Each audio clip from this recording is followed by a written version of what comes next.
කාලා තියෙනවද පරිප්පු වලින් සලාද? අද හදන්න යන්නේ පරිප්පු වලින් සලාදයක්. ඊශ්‍රායල් වල මේ සලාදය බහුලව හදනවා. ගොඩක් ඔන්න කෙයාගිව ජොබ් කරන අයට මේ සලාද කන්න ලැබිලා ඇති. ඉතින් බලමු කොහොමද මේ සලාදය හදන්නේ කියලා. මේ තියෙන්නේ පරිප්පු. මේ විදියට වතුරෙන් තම්බලා අරගෙන මේක ටෙම්පරාදු කරගන්න ලුණු ටිකක් කරපිංචා කොලයක් දාලා ඒ වගේම ලුණුයි මිරිස් කුඩු ටිකක් විතරමයි දාන්නේ.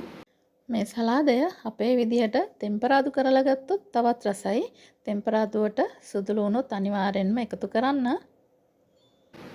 ඊට පස්සේ මම මේකට ගන්නවා සූදුරු කොළ ටිකක්, බීලුණු ගෙඩියක්, තක්කාලි දෙහි.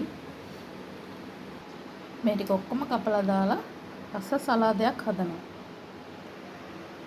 ඔන්න දැන් ලුණු ටික ඔක්කොම කැපුවා, දෙහි දැම්මා භාගයක්.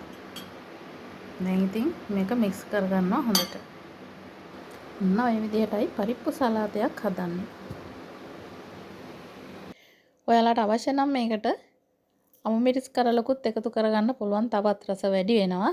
ඒත් මම එකතු කරගන්නේ නැහැ. මොකද මේ දවස්වල තියෙන අමු මිරිස් සේරම ගොඩක්ම සැරයි. ඒ නිසා මම මිරිස් මේ වෙනකොටත් එකතු කරලා තියෙන නිසා මං මිරිස් එකතු කරගන්නේ නැහැ. හැබැයි ඊශ්‍රායල් අය මිරිස් වැඩිපුර කන්නේ නැහැ. මේගොල්ලන් මේකට එකතු කරන්නේ පප්‍රිකා මිතුකා. ඒ කියන්නේ සැර නැති රස මිරිස් කියන එක. හරි. ඉතින් මේ වගේ රසම රස වීඩියෝ එකක් ආයෙත් ඔයාලට අරගෙන එනවා. ඉතින් මේ වීඩියෝ එක බලපු ඔයාලා හැමදෙනාටම ගොඩක්ම ස්තුතියි. ඔයාලට ජයම වේවා.